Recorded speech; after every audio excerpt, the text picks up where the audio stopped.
Realme C21 ஓட full review தான் நம்ம இந்த வீடியோவில் பார்க்க போகிறோம். வாங்க வீடியோக்குள்ள போகலாம்.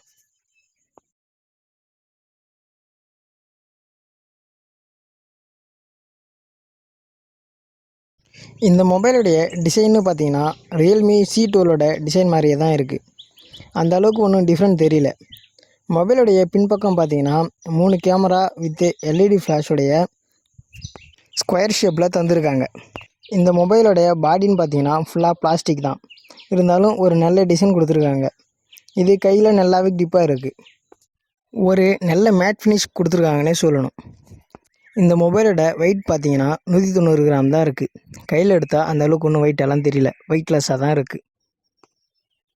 இந்த ஃபோனோட பேக் சைடு ரியல்மி அப்படின்ற லோகோ ரொம்ப சின்னதாக தான் கொடுத்துருக்காங்க. அது பார்க்கவே ரொம்ப நல்லா இருக்குது. இந்த டிசைனில் இருக்கிற ஒரு சின்ன டிஸ்அட்வான்டேஜ் என்னன்னு பார்த்தீங்கன்னா ஃபோனோட பேக் சைடு ஸ்பீக்கர் கொடுத்துருக்காங்க. சர்ஃபேஸான இடத்துல வைக்கும்போது சவுண்ட் குவாலிட்டி நம்ம எதிர்பார்த்த அளவுக்கு இருக்காது. அது ஒன்று தான் இந்த டிசைன் பொறுத்த வரைக்கும் என்னோடய கருத்து. ஃப்ரண்ட் கேமரா பார்த்தீங்கன்னா கார்னரில் கொடுக்காம சென்டரில் கொடுத்துருக்காங்க. அது இன்னுமே பார்க்க சூப்பராக தான் இருக்குது. இந்த மொபைலுடைய சாஃப்ட்வேர் அண்டு ஸ்பெசிஃபிகேஷன்னு பார்த்தீங்கன்னா Realme C12 இருந்த அதே ஸ்பெசிஃபிகேஷன் தான் இந்த மொபைலையும் இருக்குது. ப்ராசஸர்னு பார்த்தீங்கன்னா MediaTek Helio G35 என்ற ப்ராசஸரில் தான் இந்த மொபைல் ரன் ஆகுது. இது ஒரு பட்ஜெட் செக்மெண்ட்னே சொல்லலாம்.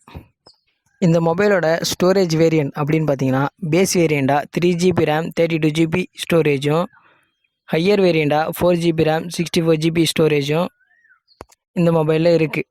இந்த மொபைலில் 256GB மைக்ரோஎஸ்டி சப்போர்ட் இருக்கிறது ரொம்பவே நல்லது.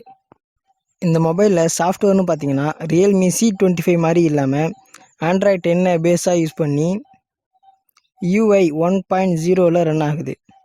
இந்த மொபைலில் தேவையில்லாத ஆப்ஸ் நிறைய இன்ஸ்டால் பண்ணி தராங்க. அதை அன்இன்ஸ்டால் பண்ணுற ஆப்ஷனும் இந்த மொபைலில் கொடுத்துருக்கிறது ஒரு நல்ல விஷயந்தான். இது UI 2.0வை விட ரொம்ப நல்லாவே பர்ஃபார்மன்ஸ் பண்ணும் அப்படின்னு சொல்லியிருக்காங்க. இந்த மொபைலுடைய டிஸ்பிளே பார்த்தீங்கன்னா 6.5 இன்ச்சு HD+ LCD பேனலோட வருது. இதோட பேட்டரின்னு பார்த்தீங்கன்னா 5000 மெகாம்ஸ் உள்ள ஒரு பெரிய சைஸ் பேட்டரி தான் கொடுத்துருக்காங்க.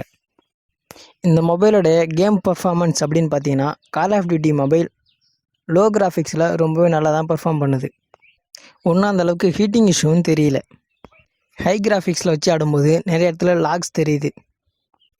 இந்த ஃபோனில் கேமரான்னு பார்த்தீங்கன்னா 13 மெகாபிக்சல் ப்ரைமரி கேமராவும் 2 மெகாபிக்சல் டெப்த் கேமராவும் 2 மெகாபிக்சல் மேக்ரோ கேமராவும் கொடுத்துருக்காங்க.